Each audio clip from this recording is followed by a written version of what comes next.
Whoa. Sara Russell of Wedding Sparrow. Yeah. How are you? I'm good. Thanks. Bit jet lagged and suffering from a bad case of baby brain. So forgive me. So where'd you travel in from? From London yesterday. Oh, okay. Yeah. Direct flight? Yes, thank goodness. And then baby brain. So how old is the child? She's 5 months. And this is my first time away, so if you see me burst into tears at any point over the next week, that's why. So yeah, this is like my first time back to work. So it's getting into a different brain rather than like baby talk all the time, which is nice. So yeah, it's kind of like just trying to string a sentence together basically is quite hard for me at the moment. So yeah, we'll try our best right here. We'll try to help out. Thanks. Okay, so a little bit of an intro. For those who don't know, Sara Russell, founder and creative director of Wedding Sparrow. You guys have all heard of Wedding Sparrow, right? Woo-woo! Yeah. Wedding Sparrow is the world's first exclusively film photography wedding blog. Yeah, there's lots of them now, though. Yeah, You're but the first. the first and the best. Yeah. Founded in 2013. Yes. Helping brides find inspiration and connecting them with their dream vendors and photographers. Yes. So tell us a little bit about yourself. Tell us your story. It really, like a lot of people, it started when I was getting married myself, and I found... And how long ago was this? That was 2012. Okay. And I found that the style that I was looking for, I didn't know really how to describe it. The term fine art didn't really exist back then. I just knew that I liked certain photographers' work. Like a lot of probably your guys' clients, I didn't know that people still shot film. I was like, film? What? That's from the 80s and stuff? Which I'm sure you guys come into contact with all the time. People are like, you shoot film? What the heck? You know? I'd rather have it in digital and things like that. And yet just didn't know it was an option back then.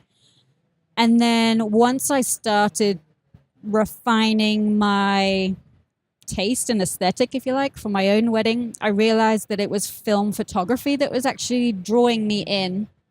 I just didn't know it until I realized that it had a common thread throughout the whole thing. And I thought to myself, it wasn't really both the style that we see of film and a lot of the fine art weddings that we see as inspiration online and on Pinterest. It wasn't really prevalent in Europe, especially in the UK. We are very much 10 years behind you guys in the US. We are still excited about hay bales and bunting and teacups, and it's really painful. So I just thought to myself, if I'm looking for a different style like this, then surely there's other brides out there that are looking for the same thing. And of course, there were other wedding blogs that were popular and, really big here in the States. But I was basically looking at bits on this one and bits on that one because nobody featured all film or all what we now refer to as like the fine art aesthetic. So I decided to just do one myself.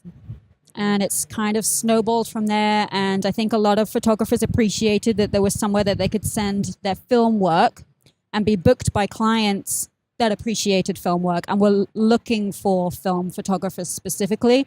Because I think from what I've heard from other film photographers, when they either advertise with other wedding blogs or they just submit to other wedding blogs, there's often no clear communication maybe to the audience or the reader that work is film.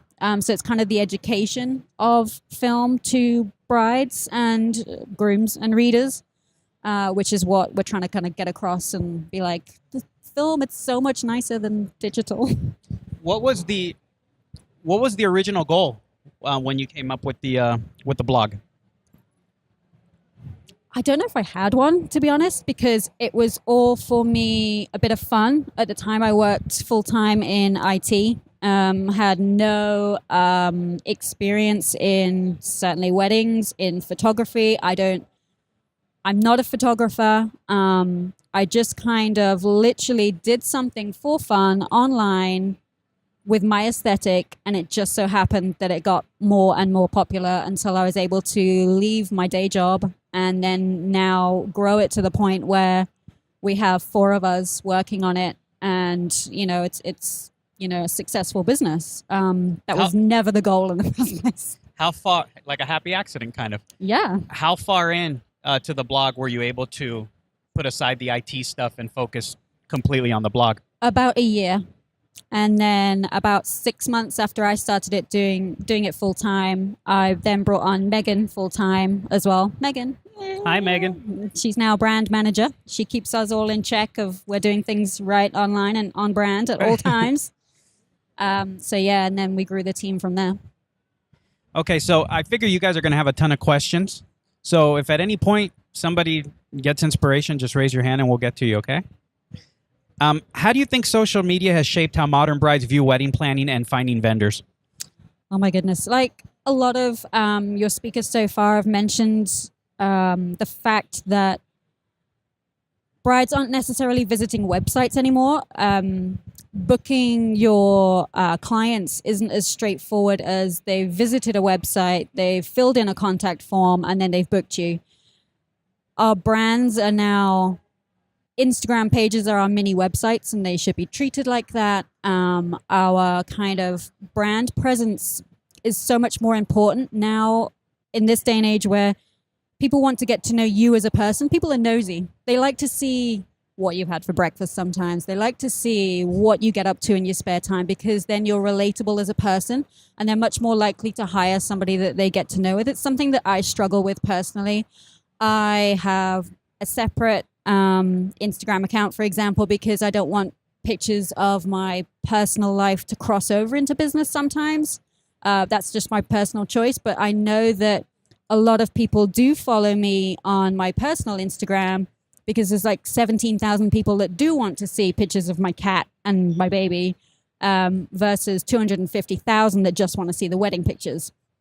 And that's 2 clear, separate things for me, whereas I know that sometimes for smaller businesses, brands, it's nice for the client, for the reader to really get to know you as a person. And sometimes that's how we use the social media. So for that small percentage of people that it puts off, maybe because they go, actually, you're not my type of person. I liked your work. But, I think that's what people are worried about, that I'll put people off if I put pictures of, what I had for breakfast and where I am visiting, or my life's maybe not that interesting. I get that quite a lot, especially now at home with a baby.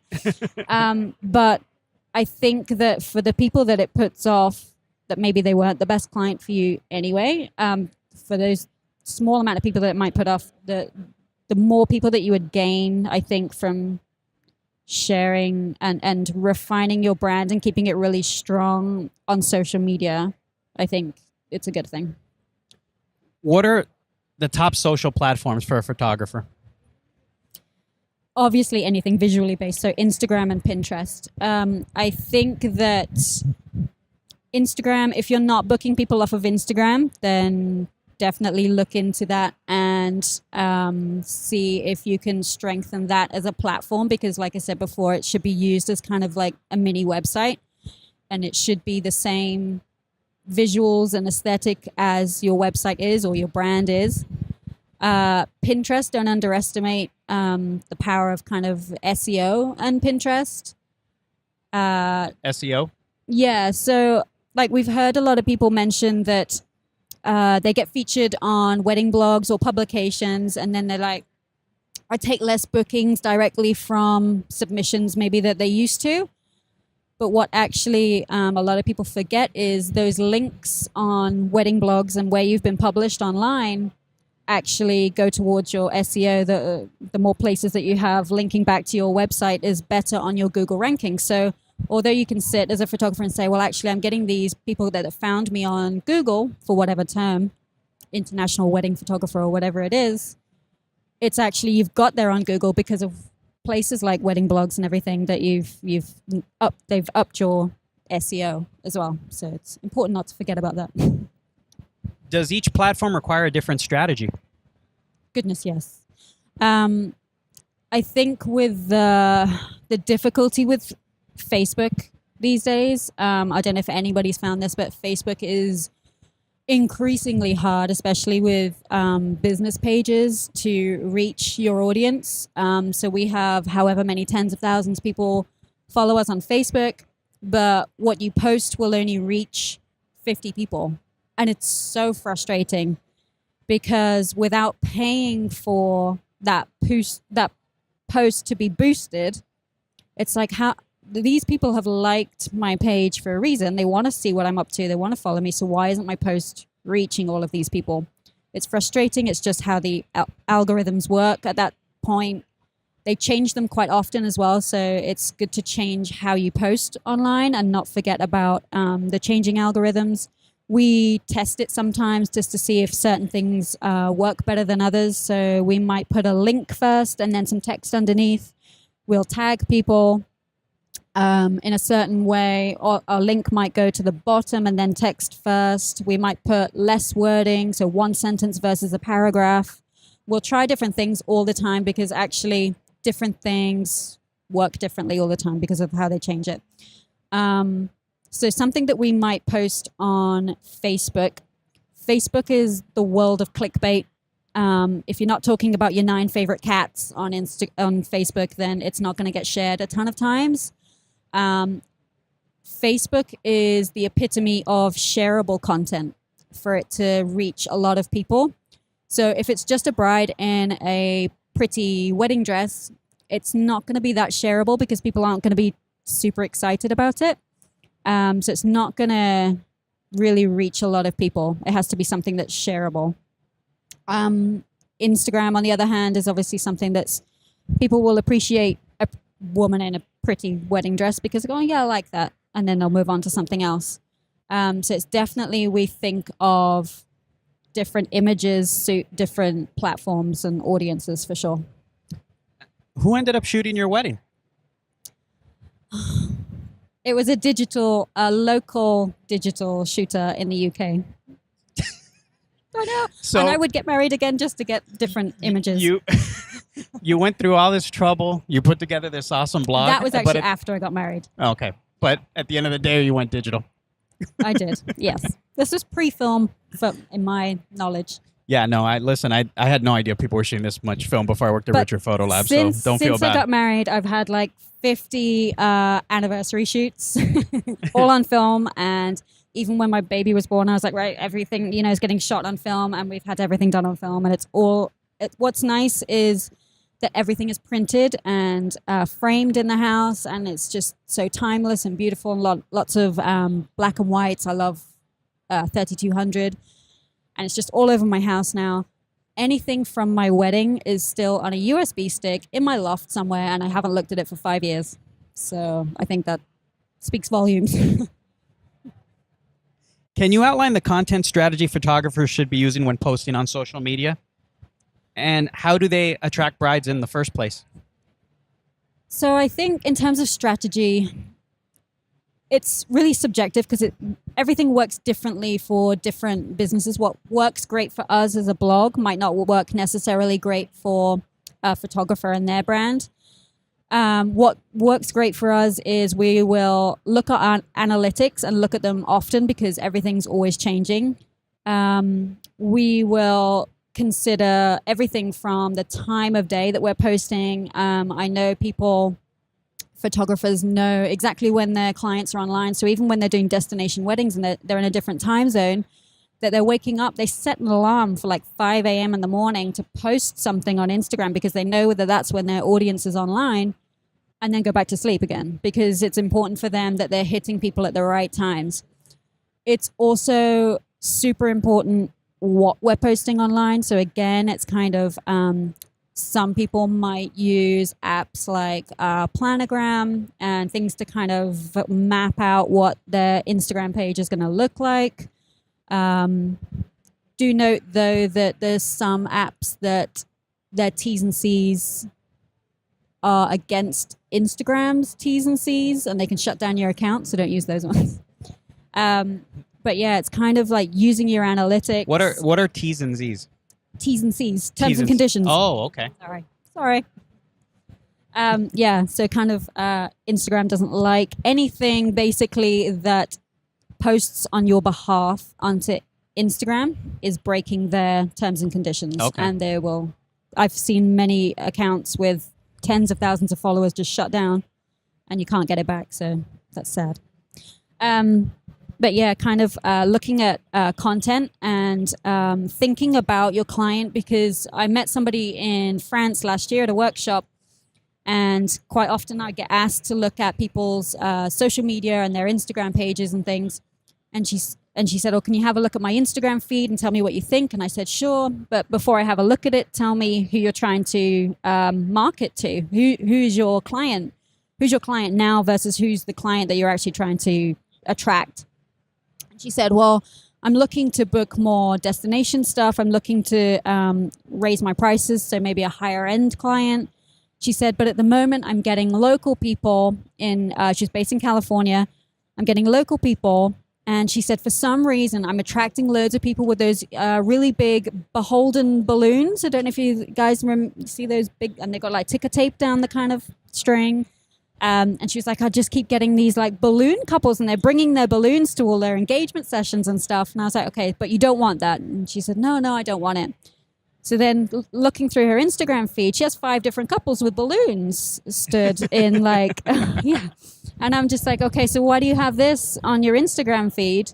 And to me, it just seems really obvious that if you're not trying to attract that kind of client, that you wouldn't put that on your feed. And she was worried. She was like, well, if I don't put my clients on there, then one, they might be offended that they're not publishable on her Instagram feed. And 2, I'll have no content, you know? But something that I'm really passionate about, and what we did when we first launched the blog, was you've got to definitely put out there what you're trying to attract back. And it was a case for us of creating your own work. So if you don't have something that you think is of the quality that you're trying to attract back, then you need to go out there and create it so that you can put it on social media. So we have to remember that the photographers that we see online and that we admire online, they're not putting all of their work on social media for us to see.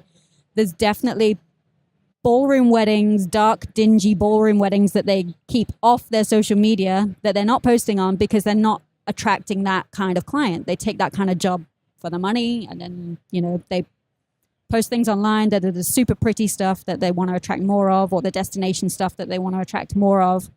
But yeah, they're keeping work back. So you don't necessarily have to post everything online, for sure. So it's kind of really honing your aesthetic and putting together definitely what you're trying to attract back. After a bride reaches out or shows interest on social media, what do you think are the next steps? Obviously, just communication is key. If you can communicate back to them within 24 hours, I think that's key, because brides are shopping around and they normally have like a day or two where they're really looking around at a lot of websites, a lot of Instagram pages.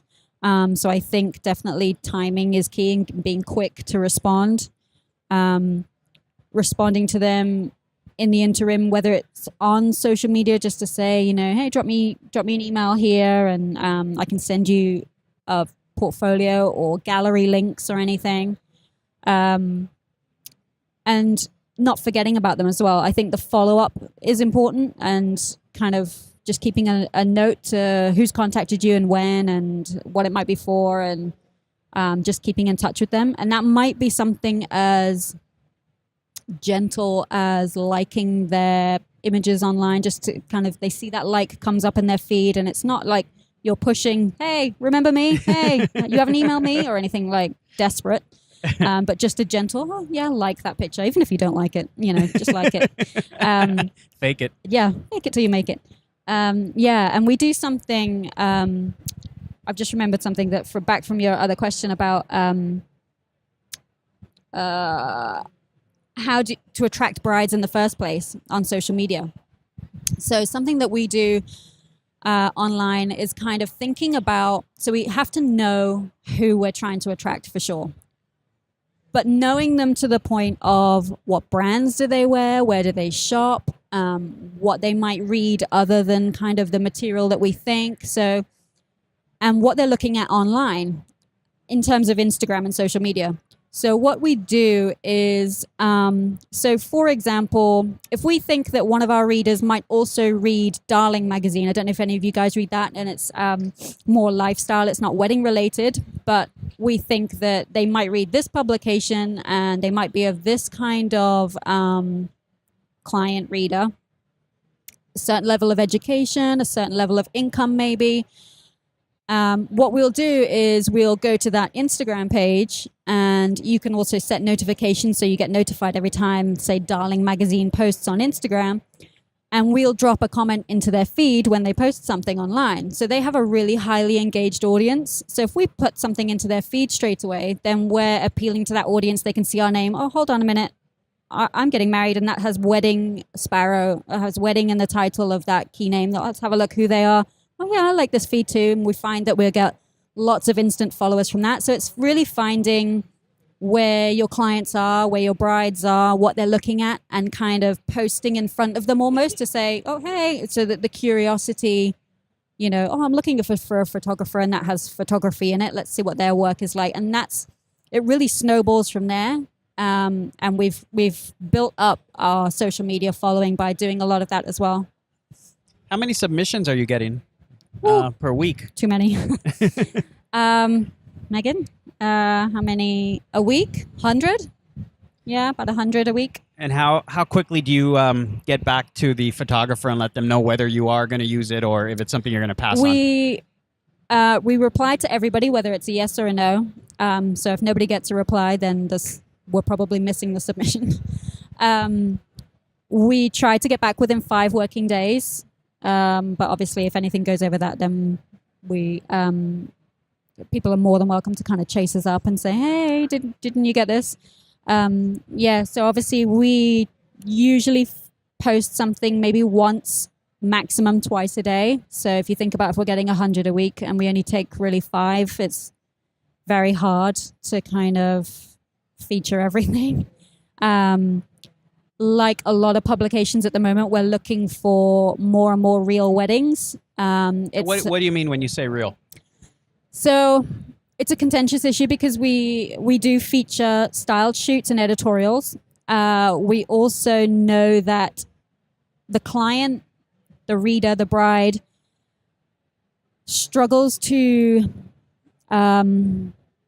gain as much inspiration from an editorial as they do from a real wedding. I think they feel that they can relate more to a real wedding than an editorial because, I don't know, I kind of get the feeling that it's kind of like reading Vogue.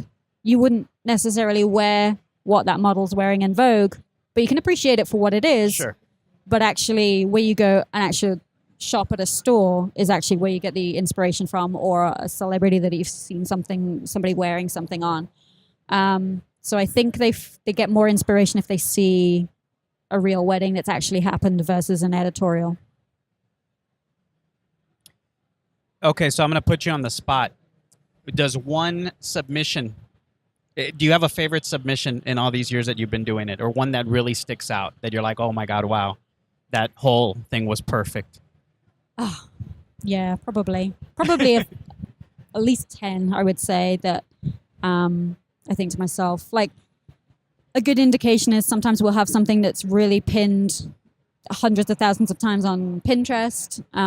There was something that, but it was scanned by PhotoVision, sorry. It's all right.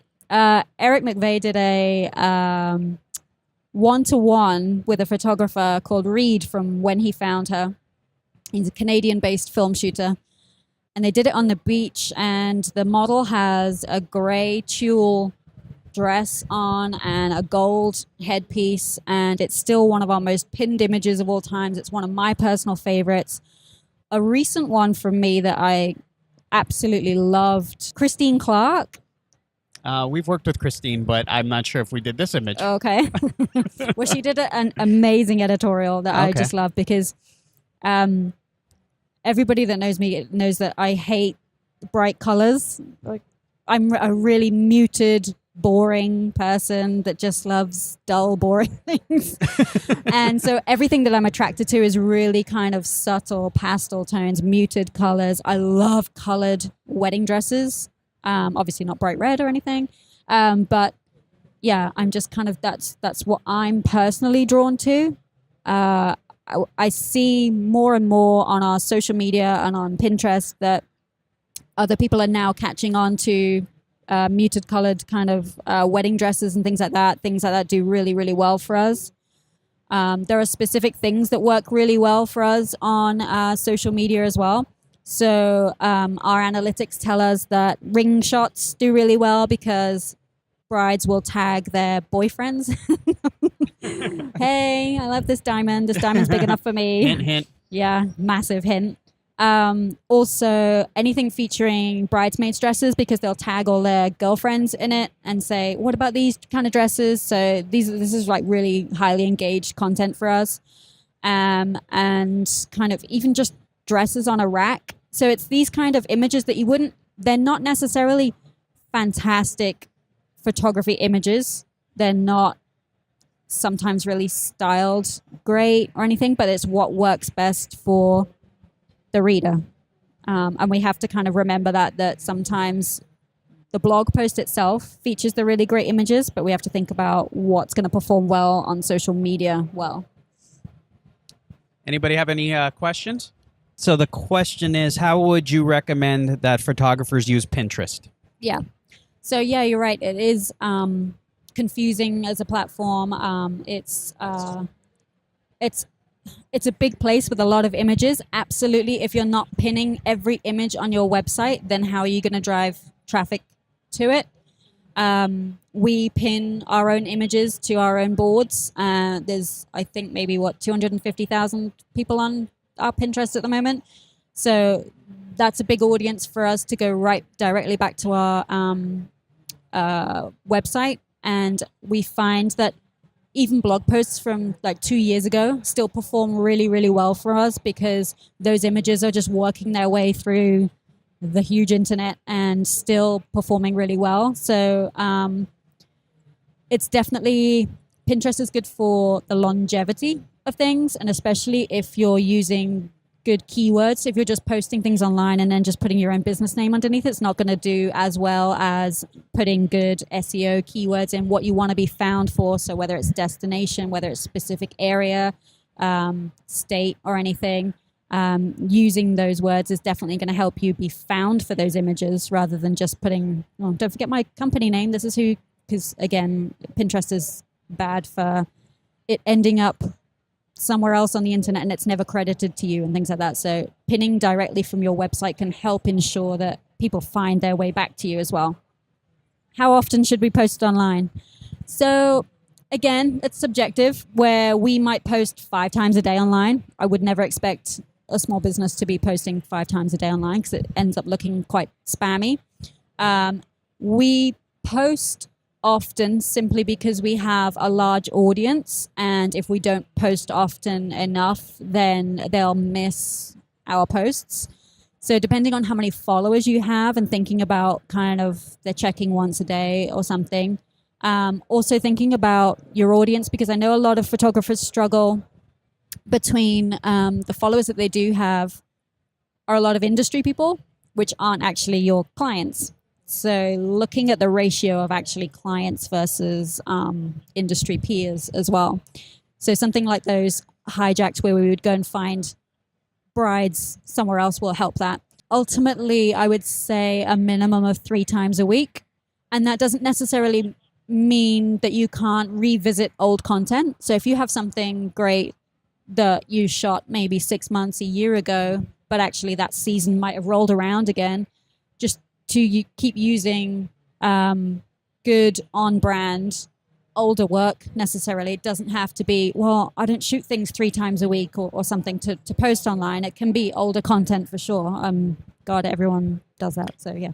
So the question was about submitting real weddings and getting the kind of story across from the real weddings. And It's definitely something that's important. A lot of photographers, when they submit to us, they've already asked a certain list of questions. I know that there's some publications that if you submit a real wedding and they're interested in those images, that they'll send you a list of questions and say, can you follow up with the bride and groom with these questions, and then come back to me, and they'll make the story from that. We personally don't have a list of set questions. We'd like there to be more creative freedom in their story. So it's not like what song did they dance to, what, specific things like that. There's obviously details that are more interesting to the readers than others. So where they met is nice, but really in the grand scheme of things, it's only important to them. The readers do want to know where she got her dress from, how, their flowers, anything that would be interesting to them that don't know the couple. And we have to kind of bear that in mind, because sometimes if you were to ask maybe your clients, send me over some words that I can send to this publication, quite often it's like, oh, well, we hired Uncle Bob to do this, and it's not really relevant for a publication. So just bearing in mind that what the readers, if a stranger was to read it, is it interesting? We get things that, they've custom created a wedding dress, or they've used their grandmother's vintage wedding dress and then, changed it. And, kind of personal details, I think, are definitely nicer to have, and kind of getting that out of the client sometimes is difficult. Especially if you don't know something like that and then she forgets to mention it, that she's using her grandmother's dress, or that kind of thing. But just kind of hopefully you guys have got that relationship with the client as well, where they can share things quite easily with you. And definitely the why, as well as links to as many things as possible. So the vendor information is definitely the most important, because the most comments that we get on a blog post is, where did they get this? Where did they get that? And everything. So, and of course, we don't know. And we have to kind of go, can you help us out? And then you don't know. And then you have to chase the bride anyway. So it's as many vendor listings as possible, for sure. So with real wedding submissions, what are some of the key things that you're looking for? This one's a difficult one, because I've heard other publications speak before on this exact topic, like how to get things published online. And I know a lot of blogs have really specific criteria almost. So we need a cake picture of, and it's got to be portrait, that specific. We need tablescape pictures. We need images of, X, Y, Z, basically. And if you don't fulfill that criteria, then it can't be published. For us, it's really not about that. It's kind of a very overall picture. We've featured weddings that don't have as many details in. We've had weddings that have a lot of details in. There's definitely got to be a balance of portraits versus details. Personally, I'm drawn to certain things in a wedding. Like if I look at a submission, and again, it has something bright red in it, I'll probably say that. Megan's going to kill me. I know that maybe Megan would accept something that maybe I wouldn't. Megan's accepted things that I would say, what are you doing? No. No. It's definitely so subjective, because it's personal taste at the end of the day. And that's not to say that... Is that us? I don't think that was us. No. It's not to say that wedding isn't good enough or anything. It might be that, because at the moment I know that we're scheduled out in terms of publishing things online right out until May. So we're looking for summer stuff right now. And I know that people are shooting things like editorials right now in the winter time, especially across Europe. It's still snowing. And they're like, submit this to somewhere, and we're like, well, we're looking in the hot months of the year, so we're really not interested. And we'd just say no to those things unless they can wait till next winter, which sometimes they don't want to do, because obviously it's a long time. So it's very difficult. But thinking about seasonality, thinking about, we all know that there's certain times of year that roll around. We know that when the 4th of July comes, we know that when Valentine's Day comes every year, but sometimes we're just like, oh shoot, that snuck up on me again, it's Christmas. And thinking about a submission that we could have shot something that's winter based, maybe in the autumn, and submitted it so that it's ready for the winter, and kind of thinking ahead of maybe that you want to get published because you want more winter weddings because you're quieter in the winter months, or you want more summer destination stuff. So shoot something destination and submit it in time for the spring, maybe. But I guess in terms of the weddings themselves, it just has to really be on brand for that publication. So kind of doing your research about the publication as well. I know that we're sent some things that we're just like, what the heck? That's nothing like our brand at all. We get sent, submissions that I'm really shocked. But not in a bad way, that it's just not appropriate for our audience. It's not what they're into. And yeah, we still get sent digital stuff. Oh no, I don't shoot film. I didn't realize you did film. And so really, it's all over the website. So they, kind of do your research, because a lot of people don't. And if you feel that you know that publication as a brand and what they're looking for, and it's also what you're looking for from submitting that. So don't forget what you want to get out of it. Just because you posted it on, submitted it to a certain publication, what are they going to offer you as well from it? So do your research about them in terms of social media. How big is their social media following? Are they going to post it on their social media channels? Because there's a lot of blogs and publications that things are featured online, but they won't share it on their Facebook page where they have 3 million followers, or they won't share it on their Instagram page. You want to find the ones that do, and then you'll get the benefit from it, and then you'll get the followers from it, and et cetera, et cetera. So it's kind of what you want to get out of it as well. Hashtags, it's not... Trends you'd like to see on Instagram, whether it be from photographers, whether it be adding some writing to the posts and such. Yeah, so in terms of the text itself, it doesn't have to be like an essay or a Shakespeare-worthy soliloquy or something. It doesn't have to be that long. Really, anything that you post on social media should be a temptation towards where you're trying to drive that traffic to.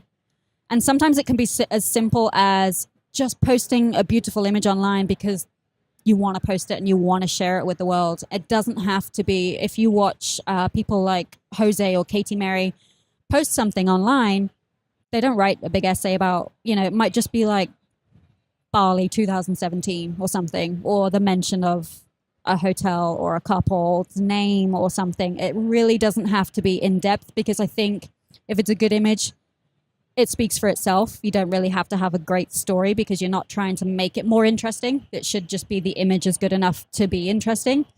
In terms of hashtags, don't spam the life out of it with hashtags, because I think that's frustrating for everybody. And it also works against the algorithms that they have at the moment.